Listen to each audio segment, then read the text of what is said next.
Quero, no início da nossa reflexão, microfone é assim, né? Se for para falar alto, fala sem microfone, não é mais fácil? O microfone é para poupar a voz de muito esforço.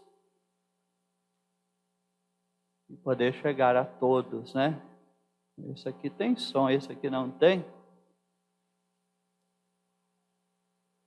Então quero iniciar a nossa reflexão com essas palavras bonitas de Paulo no final do texto da segunda leitura.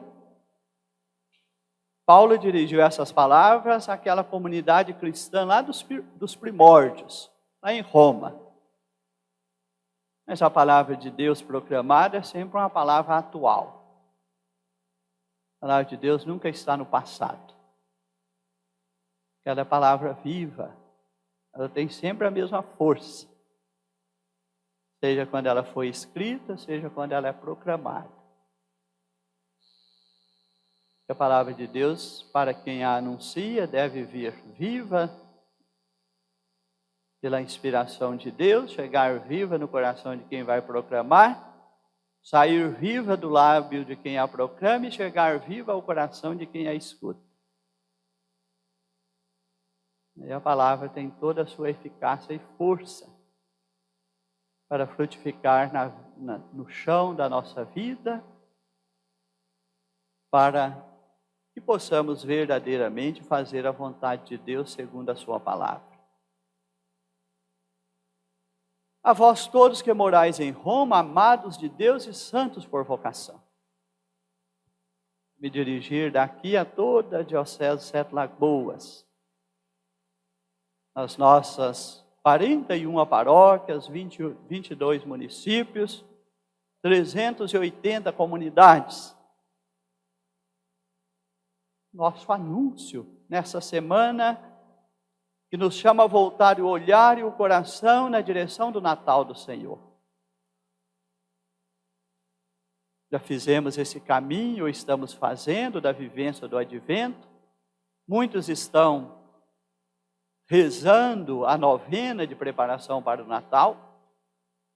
Alguns individualmente, muitos em família, outros entre famílias vizinhas, outros celebrando nas igrejas, usando também esse instrumento bom que é a novena em preparação para o Natal.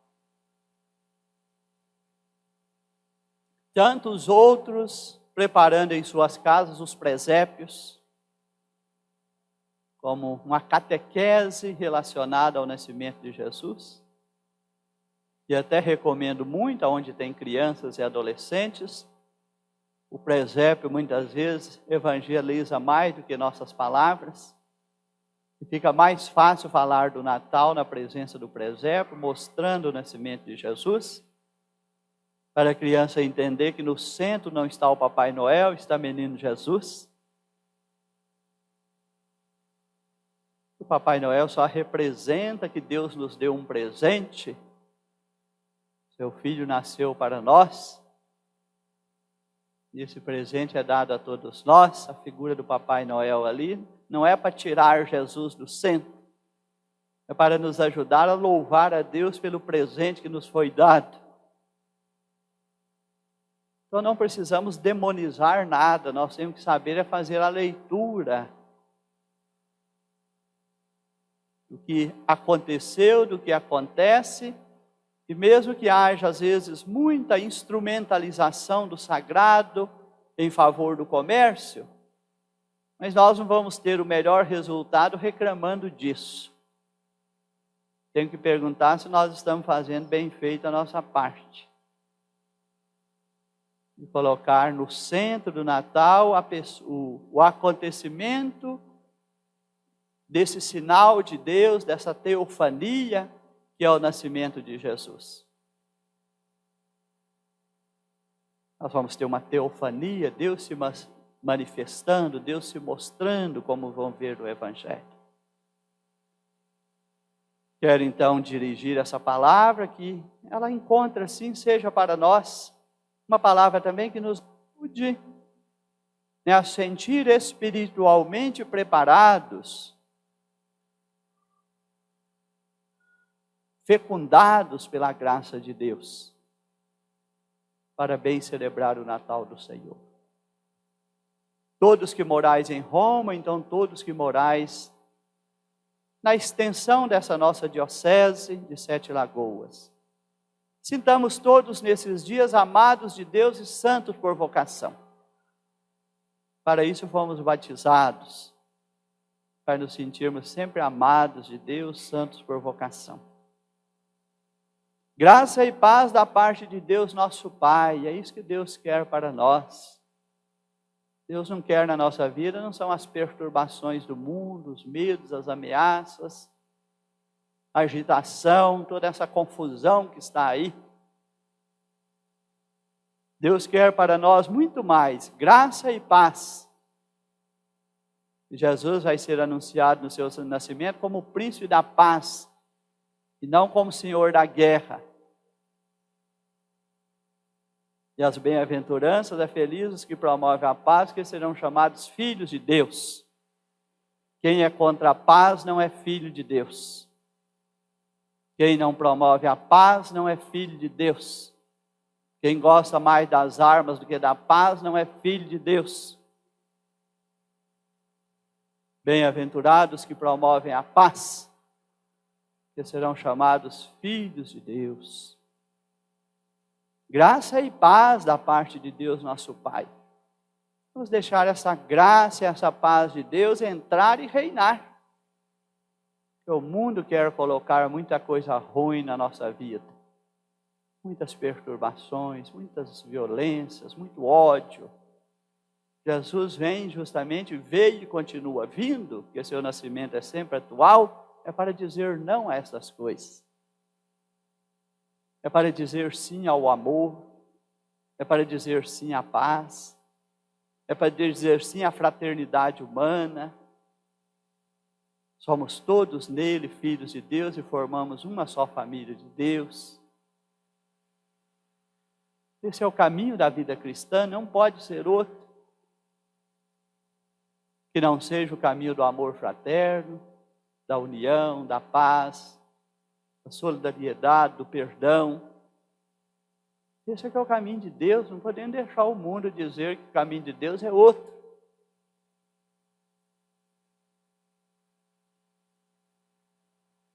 E de nosso Senhor Jesus Cristo. Então essa paz e essa graça vem de Deus nosso Pai e do Senhor Jesus Cristo. E a igreja é chamada nessa mesma leitura, tempo do advento e muito particularmente agora nessa proximidade maior do Natal do Senhor. Paulo diz da sua vocação de apóstolo. Aqui somos nós os evangelizadores, é o Papa Francisco com seus chamamentos tão bonitos do seu pontificado, chamando a humanidade toda a paz e a amizade universal, propondo até ecumenismo, diálogo religioso, dizendo, não, vamos superar nossas divisões, vamos construir a fraternidade universal, não podemos ser homens inimigos uns dos outros. O Papa Francisco é um grande apresentador, dirige nesse tempo tão difícil. O Papa é firme em pedir a paz, pedir a união, pedir a reconciliação, pedir o diálogo em meio aos conflitos, cessar as guerras. O Papa Francisco tem sido muito forte no seu pontificado, falando para dentro e para fora da igreja.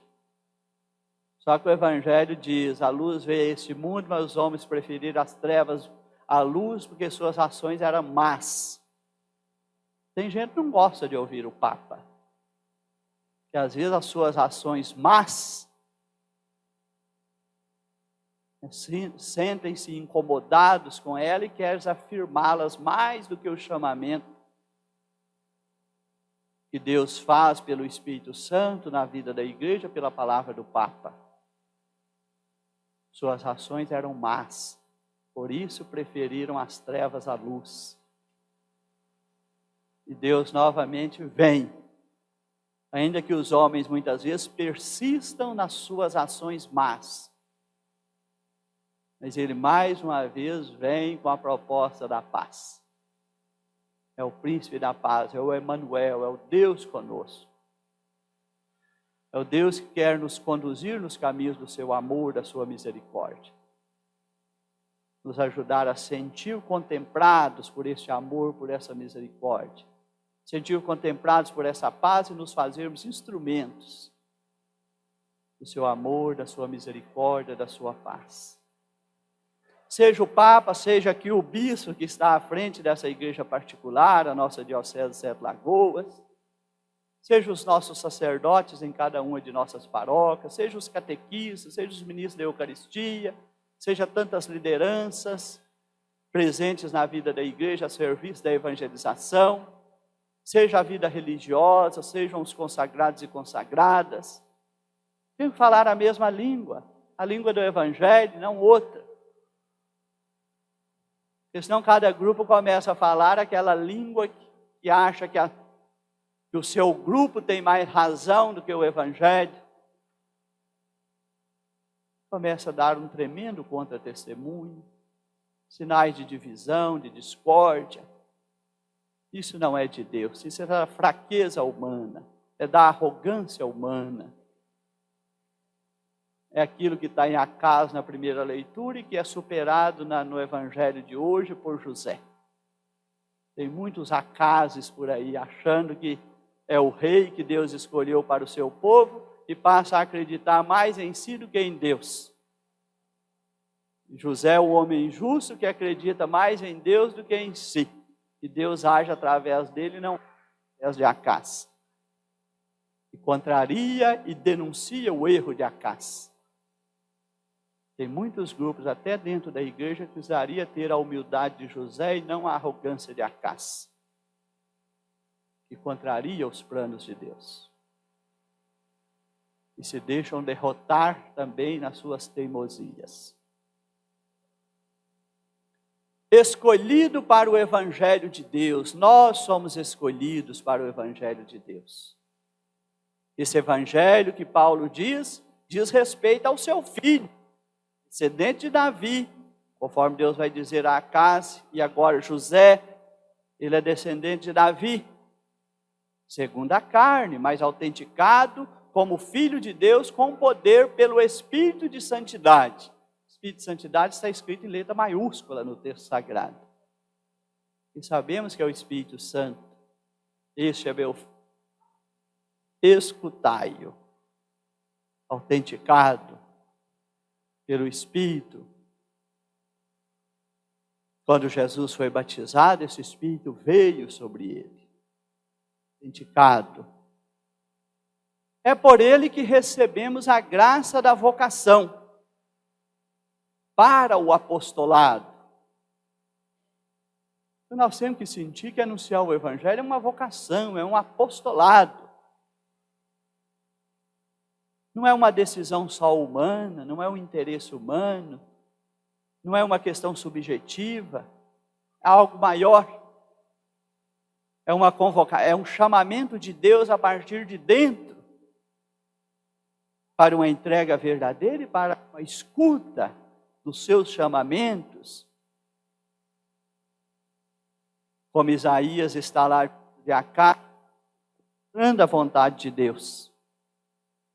A igreja, por mais que o mundo esteja conturbado, ela não pode deixar de acreditar na vontade de Deus.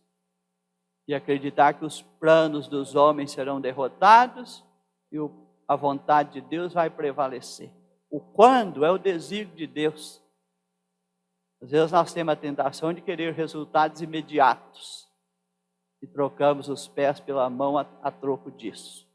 Como fez Acaz e não fez José. A fim de podermos trazer, escolhido para o apostolado, a fim de podermos trazer a obediência da fé a todos os povos pagãos.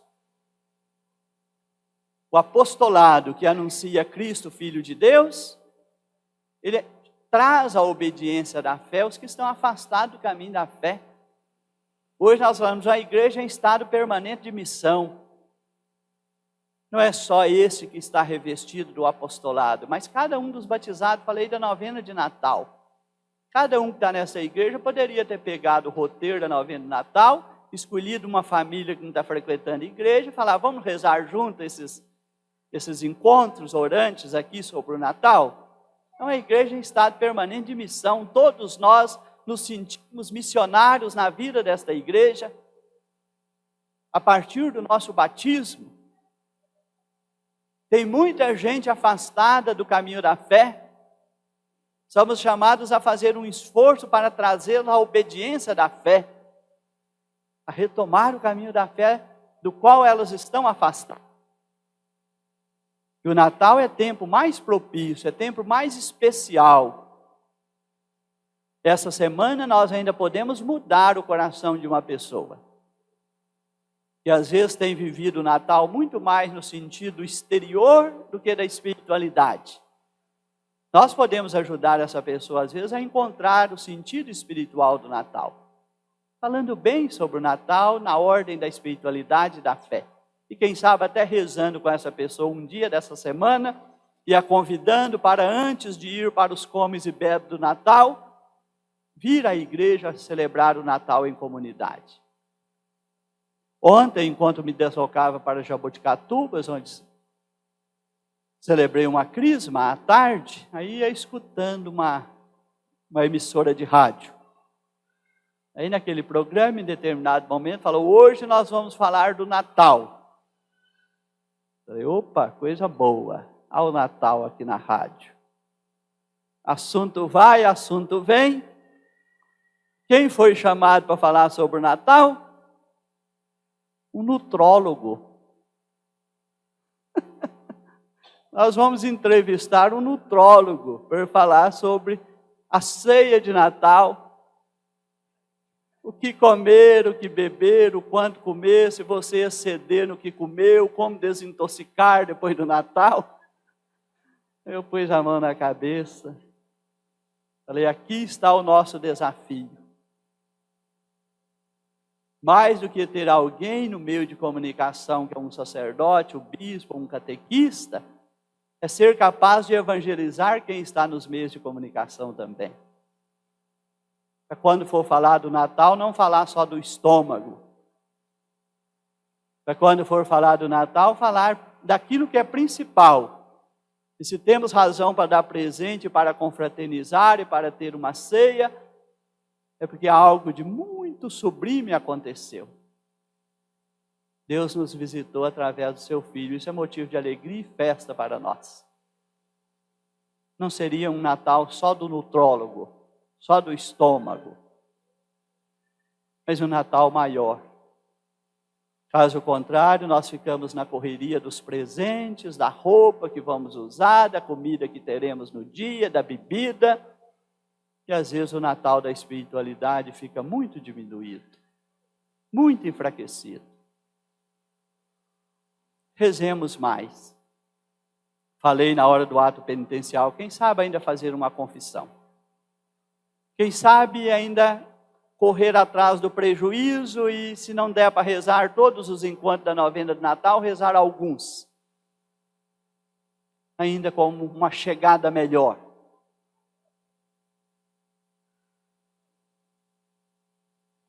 Então aqui está Paulo com seu apostolado, e eu sinto inveja boa de Paulo. Paulo é esse evangelizador muito fervoroso, muito intenso. É dele que vem evangelizar oportuna e inoportunamente. Ai de mim se não evangelizar. Nós não podemos receber o apostolado e guardá-lo debaixo de uma vasilha. Não transformá-lo em instrumento do anúncio, que leva as pessoas mais na direção de Deus, do seu amor, da sua graça e da salvação que vem dele pelo seu Filho. E que Paulo diz aqui ao final, qual que é o resultado? Entre esses povos estáis vós, que são os romanos a quem ele se dirigiu naquele momento, chamados a ser discípulos de Jesus Cristo. Nós, Igreja de Cristo, fomos batizados para ser discípulos. Tem gente que acha que nós fomos batizados só para ser adoradores.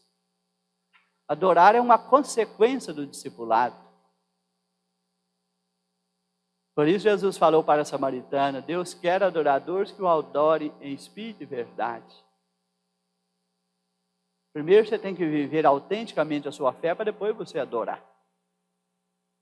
Tem muita gente hoje adorando sem uma vida de fé segundo o Evangelho.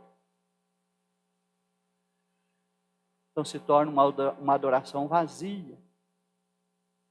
É uma adoração que não o coloca no caminho da fé todos os dias. Que não o coloca no seguimento de Jesus. Que não o coloca na vivência do Evangelho que é anunciado. Chamados, e agora veio santos por vocação, mas discípulos de Jesus. Entro nessas duas leituras, Evangelho e primeira leitura correlacionadas, já mencionei alguns momentos. Se de um lado está Acás, do outro lado está José, o que falta em Acás sobra em José, o que faltou em Eva sobra em Maria, o que faltou em Adão sobra em Jesus. É para mostrar que o desígnio de Deus, o plano de salvação, evolui e tem o seu ápice em Jesus. E a igreja anuncia o Evangelho a partir do seu ápice. Quando Emanuel, Deus conosco, Jesus, Deus salva, tanto José é chamado a dar nome ao menino, quanto Acás, de forma curiosa. Porque quem dá nome assume a paternidade. José vai dar o nome ao menino de Jesus, porque na ordem davídica, da linhagem de Davi, ele vem das promessas de Deus para a casa de Davi. Ele nasce levando à plenitude essas propostas. Por isso José vai dar o nome que José é descendente de Davi. Vem o novo desse momento, que é a teofania, Deus manifestando de maneira mais próxima. Maria é da casa de Israel, mas não é da descendência davídica. Então Maria é Deus servindo-se do humano para se manifestar. Então aqui hoje nós estamos, o sim de Maria foi muito, o nascimento de Jesus foi assim, Maria apareceu muito brevemente no começo e vai aparecer muito fortemente na noite de Natal. E hoje José está no centro. Ele fala, é o chamado e a resposta de José. José dorme e ouve, e entende o chamado de Deus e dá a sua resposta. Estamos no ano vocacional. Chamado de Deus e resposta humana. Então hoje nós estamos vendo o chamado de Deus e a resposta humana de José. O texto da primeira leitura não trouxe uma frase que seria interessante que ela tivesse aparecido antes de começar a falar desse momento de Acás. Deus falou com Acás, não tenhas medo. Da mesma forma que fala para José, não tenhas medo. Porque o reino do norte se aliou a alguns outros reinos para combater o reino do sul, onde está Acás. E Acás tremeu na base. E chamou um reino mais forte do que os reinos aliados do norte. E Deus não queria que Acás fizesse isso, porque Acás passou a pôr mais confiança nas alianças dos reinos do que no chamamento de Deus. E por isso Acás será derrotado. Mas Deus vai surpreender dizendo, você está criando condições para pôr na casa de Israel alguém que não é seu descendente. E com esta aliança você vai ser derrotado e vai entrar outro no trono. Por isso uma virgem vai dar à luz, vai nascer o Emanuel aí na sua casa. E Deus, nesse momento, não abandona a casa de Israel. Deus está com a casa de Israel e combate a seu favor. Por isso o menino é Emanuel. Deus não está ausente. Ainda que você não tenha fé, por isso eu não vou incomodar a Deus. Na verdade, Acás não tem fé mais para confiar em Deus e nas promessas de Deus. Mas Deus vai dar o sinal, o menino vai nascer, a contragosto de Acás. Porque a casa de Israel não pode pôr a sua confiança nos reinos que estão à sua volta. Tem que pôr sua confiança em Deus. É o nosso equívoco quando pomos confiança num determinado governo, achando que ele está acima do plano de Deus. Daí vem grandes derrotas. O Antigo Testamento é marcado por isso. Não são os reinos terrenos, os governos terrenos que representam plenamente a vontade de Deus. A vontade de Deus está plena na sua palavra. Nós temos que acolher essa palavra e viver essa palavra para construir um reino que não é de ordem civil. É viver segundo a verdade, o amor e a justiça, estando acima daqueles que governam temporariamente, civilmente. O cristão tem que construir o reino de Deus nas realidades do mundo, independente do governo civil que estiver estabelecido.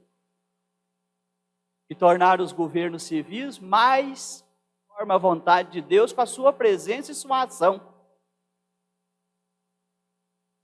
Porque nós não estamos mais no tempo de governos teocráticos, que também mostraram suas fragilidades, estão mostrando suas fragilidades. Nós temos algo acima de tudo isso. Então Jesus vem ao nosso encontro para escrever no coração do homem a vontade de Deus. O Natal de Jesus é para isso. Para Deus mais uma vez escrever no nosso coração a sua vontade. E agindo segundo a sua vontade, construirmos o seu reino. Discípulo é aquele que, seguindo Jesus, constrói o reino de Deus. José dormiu inquieto, preocupado, com medo e acordou decidido. Fez conforme o anjo do Senhor havia dito. Deus falou no mais profundo, no íntimo de José. Não tenhas medo, e José teve a compreensão de tudo. E confiou plenamente no desígnio de Deus e ofereceu o seu humano para o desígnio de Deus acontecer. Vamos oferecer o nosso humano nesse Natal também? Para Deus mostrar mais presente nas realidades desse mundo tão secularizado, desse mundo tão sem espiritualidade, tão sem fé. Vamos ser instrumento de Deus para mostrar, né? Deus poder mostrar presente e agir no mundo através da sua igreja, que somos cada um de nós. Deus fala ao coração de José, e José confia e dá o seu sim a Deus. Quero terminar colocando os 2 dons do Espírito Santo que ajudaram José. Por que não pedir que eles nos ajudem também? Dom do entendimento. O nosso humano é pequeno para entender os propósitos e os desígnios de Deus. Mas ajudado pelo Espírito Santo com o dom do entendimento, podemos entender os sinais de Deus e responder a esses sinais. E o dom do conselho. Tem situações muito confusas, inseguras, que nos metem medo. Vamos pedir o dom do conselho, para Deus nos dar uma clareza a partir de dentro e assim vir acompanhado da fortaleza, uma certeza a partir de dentro, carregada da confiança em Deus, para agirmos e fazermos a sua vontade. Caminhemos para o Natal como José, dando esse sim tão bonito, como Maria que deu o seu sim, que inspira em cada um de nós um sim verdadeiro no Natal do Senhor. Assim seja.